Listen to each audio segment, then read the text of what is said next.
Aí já tá, viu, Vinícius? Pronto.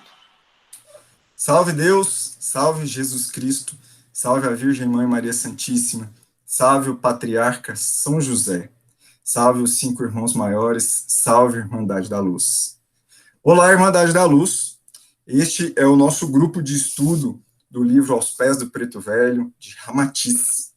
Esse livro foi obra junto com Norberto Peixoto, que foi médium, é uma obra de 2012, e traz informações sobre os trabalhos dos irmãos da Umbanda, do trabalho mediúnico e da transição planetária. Então, é com esse livro que vamos apresentar um pouquinho de Ramatiz.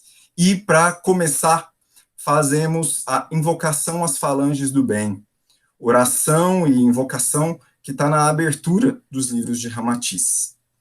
Doce nome de Jesus, doce nome de Maria, enviai-nos vossa luz, vossa paz e harmonia. Estrela azul de Dharma, farol de nosso dever, libertai-nos do mau karma, ensinai-nos a viver. Ante o símbolo amado do triângulo e da cruz, vê-se o servo renovado por ti, ó Mestre Jesus. Com os nossos irmãos de Marte, façamos uma oração que nos ensine a arte da grande harmonização. Que assim seja. Esse é um convite a todos e todas da nossa casa.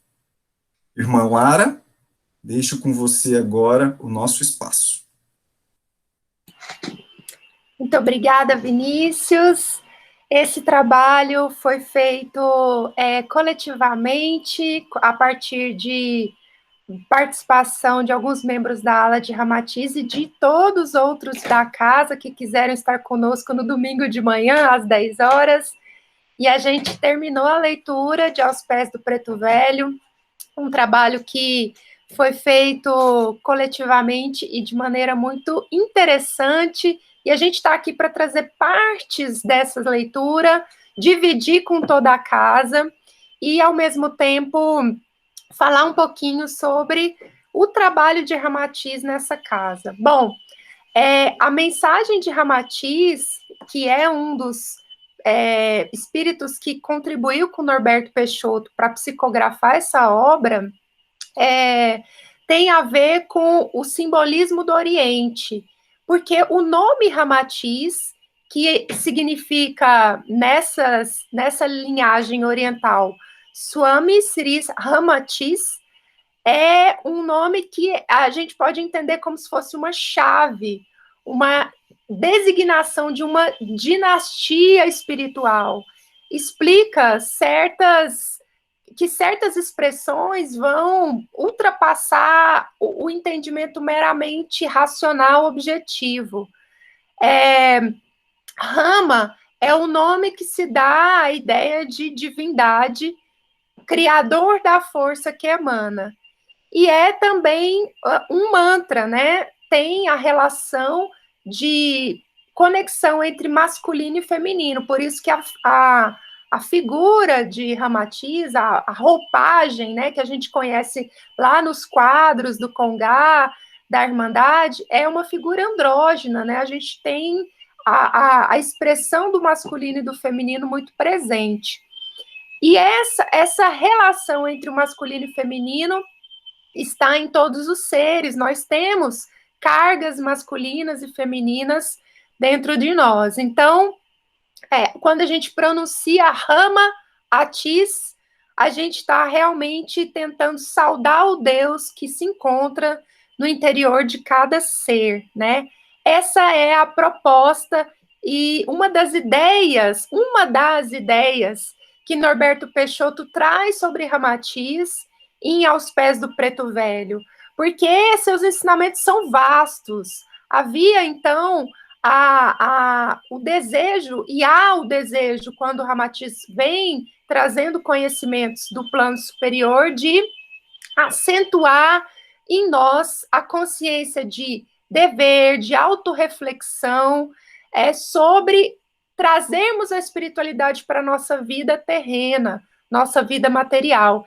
Então, o que Ramatiz faz em todas essas psicografias que ele tem trabalhado bem como na Irmandade, é nos fazer um convite à espiritualização, que tem a ver com a nossa vida material, para a gente passar a entender que ela não é só material, ela tem um aspecto e várias possibilidades de sutilidade, de espiritualidade. Então, uma das coisas, outro aspecto que Ramatiz traz para a gente é que há, então, uma ordem superior cuidando, dominando esse universo em que a gente habita e esse sistema em que a gente trabalha. Então, a gente precisa entender sobre essa supremacia, né, dessa ordem superior. E aí, para isso, esse livro traz para a gente que, mais ou menos na década de 50, quando ele esteve conosco, na sua última encarnação, ele começa a construir uma fraternidade, que é a fraternidade da cruz e do triângulo. Essa fraternidade, ela se espalhou mundo afora, e ela, então, é uma fraternidade que até hoje existe na espiritualidade, né?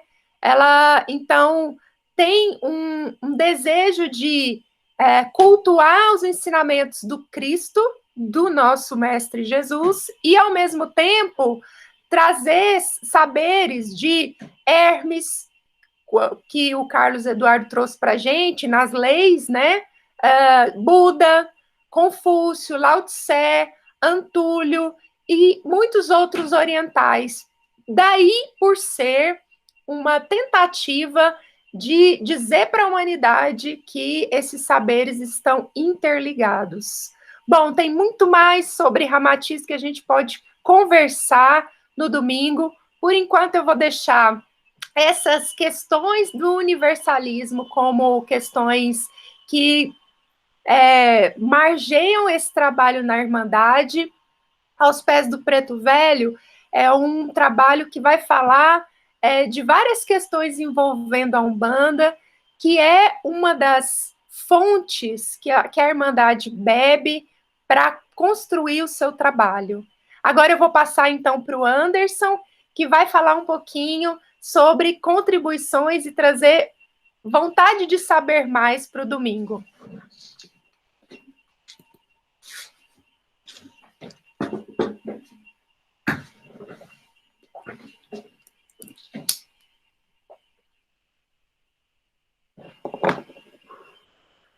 Bom dia para quem é de bom dia, boa tarde para quem é de boa tarde e boa noite para quem é de boa noite. Eu estou aqui para falar com vocês a partir de um personagem espiritual importantíssimo para todos nós, que é o Pai Tomé. Pai Tomé. E aqui a gente já começa conversando com vocês através do Pai Tomé, mostrando como é que a coisa funciona do ponto de vista universalista. Olha que interessante. Ramatiz está presente no livro todo, psicografado pelo querido irmão Norberto. Mas, ao mesmo tempo, o Pai Tomé está presente, respondendo a maioria das perguntas. O Pai Ambrósio, que é uma surpresa, ele está presente também, respondendo muitas perguntas. O Pai Ventania está presente.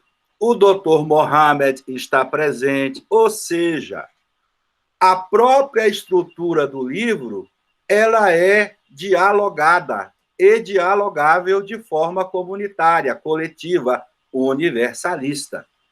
O livro já começa, então, nos dando um exemplo a partir dessa configuração. E Ramatiz, dialogando com o Pai Tomé, passando a palavra para o Pai Tomé, ele começa nos explicando como são as comunidades religiosas do espaço. Muito interessante. Vamos falar sobre isso no domingo. como elas se organizam, como elas se configuram, o que acontece nessas comunidades, se são todas comunidades de luz, se não são todas comunidades de luz. Vamos falar sobre isso. Aí ele fala também, dando sequência no assunto, sobre egrégora e aprisionamento psíquico. Olha que interessante. O que é uma egrégora e o que são aprisionamentos psíquicos. E ele explica isso a partir das comunidades religiosas do espaço. Muito interessante. Na sequência, o Pai Tomé vai falar também para a gente sobre as armadilhas do trabalho espiritual quando esse trabalho não tem a caridade. Que acontece demais. É o perigo do intelectualismo, do mentalismo. Ou seja, eu trabalho mais para mim do que para Jesus. E aí, a vaca pode ir para o brejo. E muitas vezes vai. E ele chama atenção para isso. Muito também.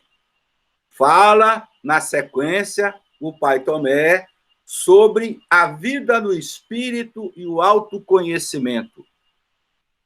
Muito importante. Na casa, nós discutimos esses assuntos. Espiritualismo, vida no espírito. O que é isso?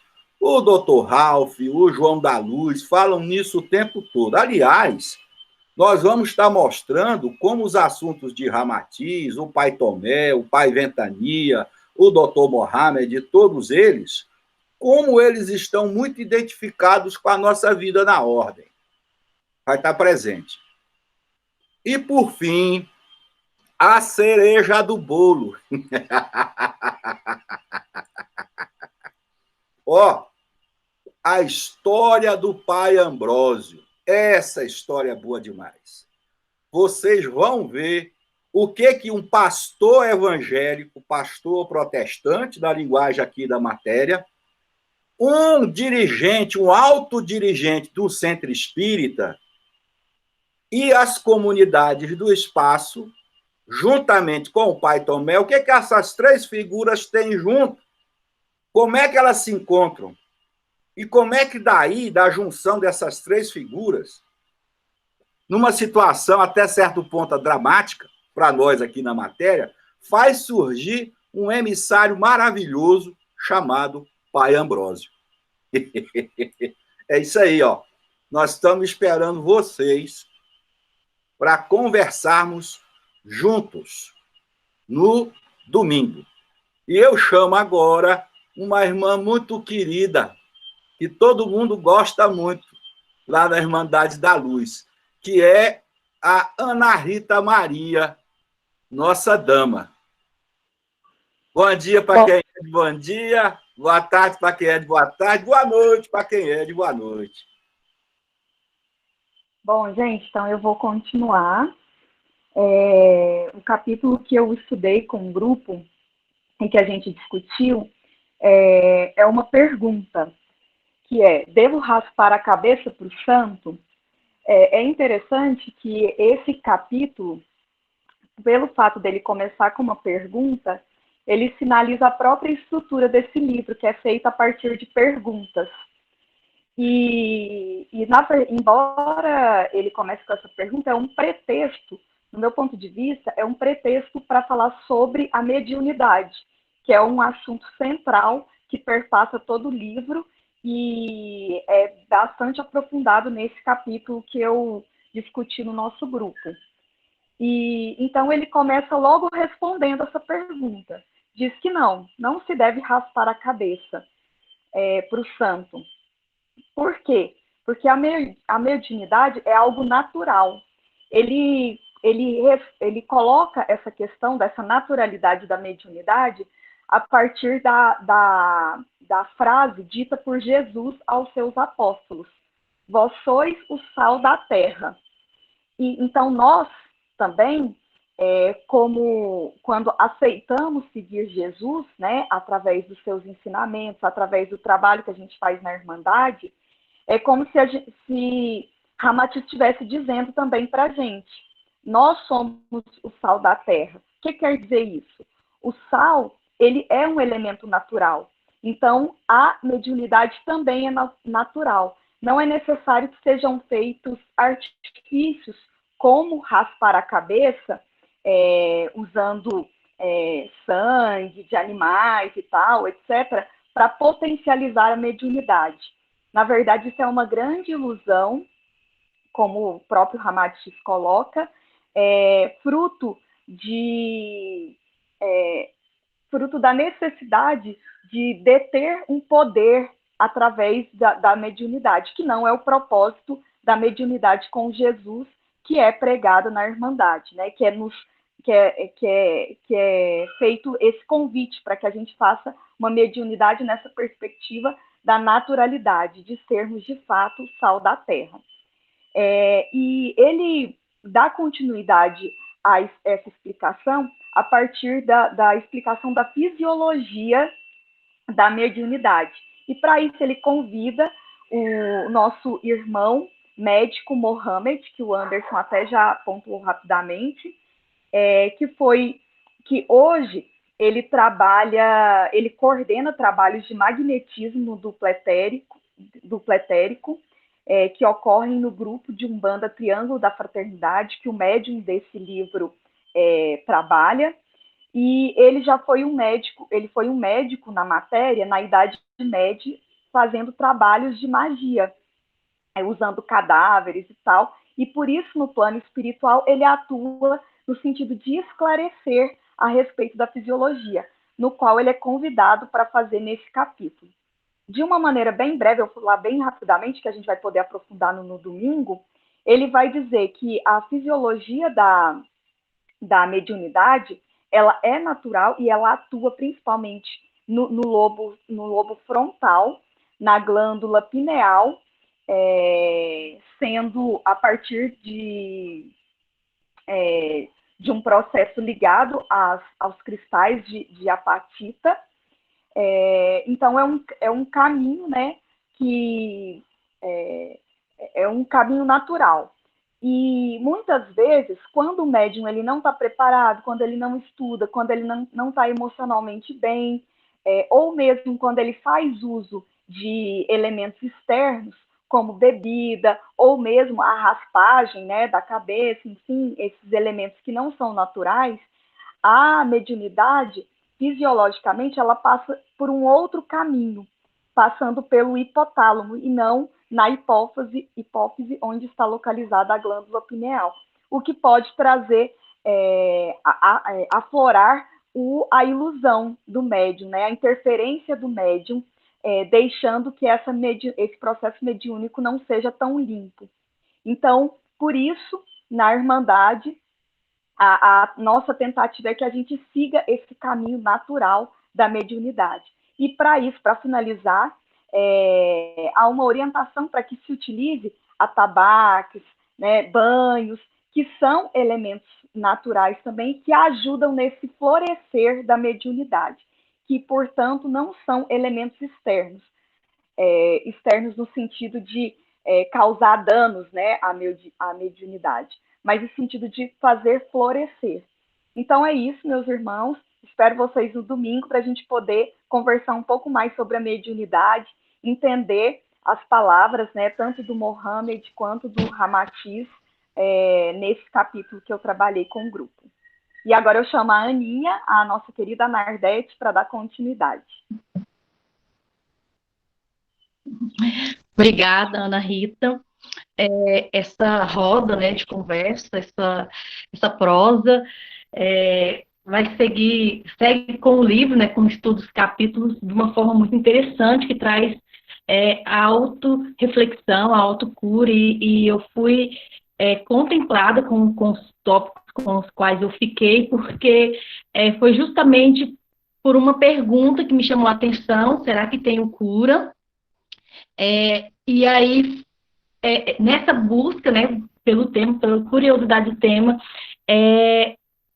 foi algo que fez com que eu percebesse o meu trabalho e o meu processo também, como o Anderson trouxe aí da questão do que a gente busca dentro da mediunidade. E aí os tópicos, os quais eu vou trabalhar, vai falar das remoções das comunidades rebeladas, sacrifícios rituais nas religiões, e um tópico, será que eu tenho cura, que traz um relato de uma pessoa que buscava cura, mas que ela negava esse trabalho mediúnico. E aí a gente vai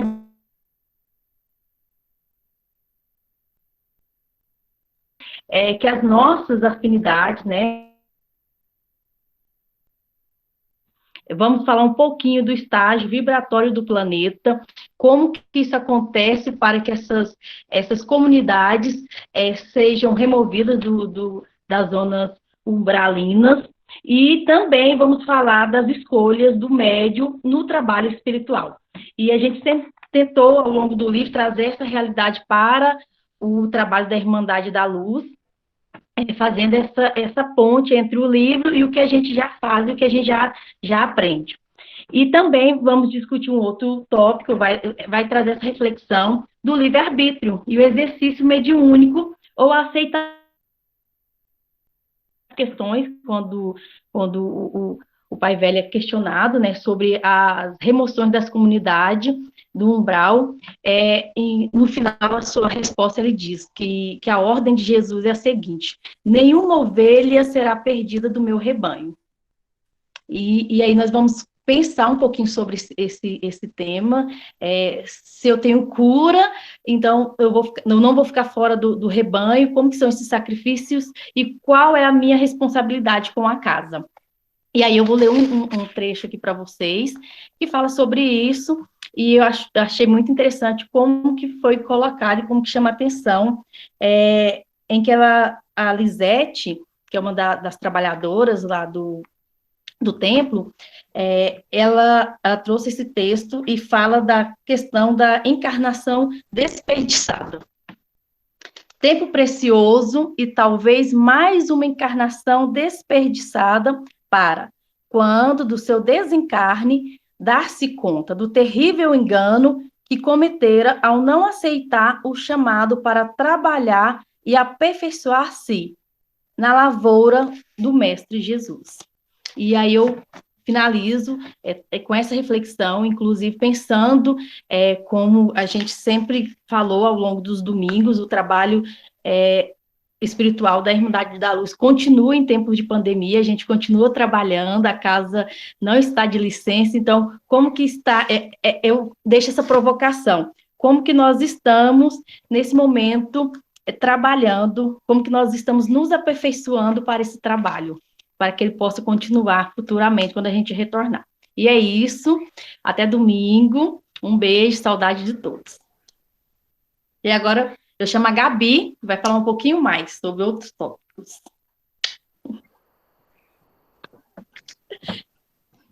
Bom dia, meus irmãos, salve Deus, salve todos os trabalhadores da luz, salve Ramatiz, salve a nossa Irmandade da Luz.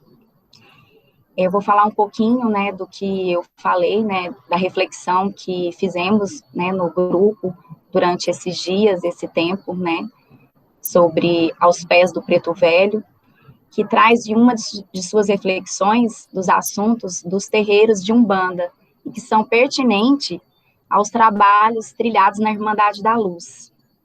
A lei de salva é uma das práticas utilizadas por algumas pessoas em nome da Umbanda, mas que é utilizada de forma equivocada, que utiliza para ser compensado dos trabalhos magísticos, fazendo uma troca por uma prestação de serviço da caridade do amor. E a partir dessa prática, iremos refletir no domingo sobre essa lei de salva, né, o que nos é ensinado na Irmandade da Luz. O autor coloca também a preparação dos médiuns nos terreiros e as lições dos nossos queridos e amados pretos velhos. E para finalizar a minha fala também, com os nossos irmãos Exus, que são os nossos guardiões. Exu é o dono de nossas vidas. Exu é o dono de nosso destino, ele é o mensageiro. Ele é o dono das encruzilhadas da vida. Sem Exu não se faz nada, Por isso ele é Mojubá. Exu, eu te apresento o meu humilde respeito a esses dedicados trabalhadores da falange do Cristo Jesus. Então, eu encontro com vocês no domingo para falarmos um pouquinho mais desses falangeiros que trabalham na luz, no amor e na caridade na Irmandade da Luz. Encontro vocês no domingo. E agora eu passo a palavra para o nosso irmão Alderico. O senhor tem que ligar o microfone, seu Alderico. Bem, deixa eu dizer para vocês que do começo que eu pedi para participar de uma reunião de Ramatiz. Como eu já disse várias vezes, eu não conhecia nada de Ramatiz, estou conhecendo algumas vírgulas por enquanto. Mas tem sido de uma maneira muito profunda e cada vez me surpreendo mais, porque eu às vezes brinco que eu vim na contramão da espiritualidade. Eu aprendi muita coisa na prática, trabalhei de várias maneiras e comecei a fazer estudos e aprender. E no momento, Ramatiz, o estudo de Ramatiz, eu pretendo me aprofundar, embora eu seja da ala de Albatalá, mas não tem nada, como diz o Anderson, nós somos da Irmandade, eu quero me aprofundar mais, porque cada vez me desperta mais essa curiosidade sadia de ver as explanações que foram feitas pela Ana Rita, pela Nardete, pela Gabi, sobre as coisas que eu já vivi e que eu não tinha o esclarecimento que eu estou conseguindo agora. Então eu fico grato, espero poder de alguma forma participar, de alguma forma colaborar e seguindo em frente, porque eu vou estar fazendo estudo desses livros e um dia eu vou poder discutir com o Vinícius, discutir no bom sentido, falar com a Anderson de uma maneira mais profunda para me aprender mais. Eu já anotei algumas coisas que mais na frente eu vou perguntar para o Anderson, para o Vinícius e para a Lara, que falou algumas palavras aí que eu fiquei curioso. Então tá bom, gente. Eu agradeço vocês e espero poder continuar. Muito obrigado.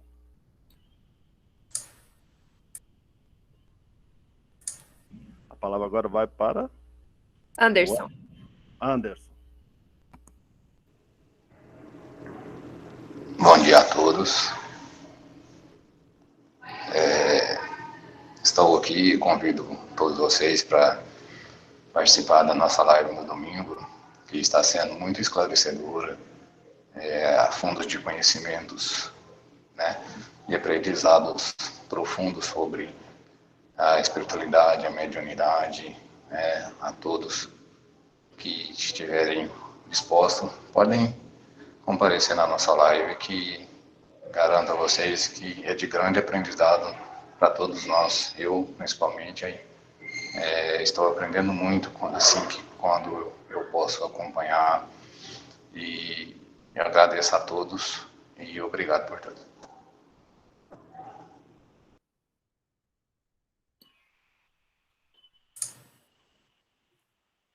É com você, Ana Lúcia e Gustavo. Salve Deus. Salve Deus.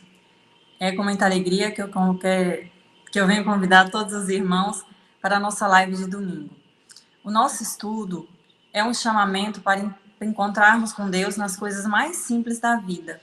Entendermos a nossa mediunidade como algo natural, mas também como algo sagrado, algo divino, que deve ser respeitado.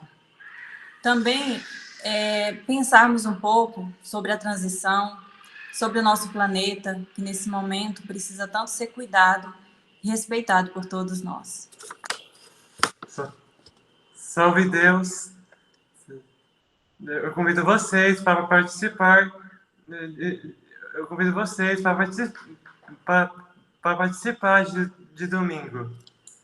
Do live de domingo.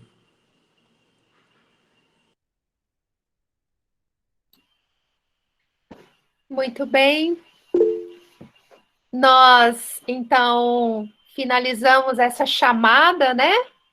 Agora, para convidar a todos que, se você percebeu, estiveram homenageando de alguma maneira algum irmão espiritual que o acompanha. Tivemos orientais, ciganos, pretos velhos, e eu estou aqui com Moira, minha querida mentora, que foi uma grande companheira de Mestre Irineu, para a gente perceber o quanto nós estamos conectados e que as coisas não estão fragmentadas, cada ala, cada um para o seu lado.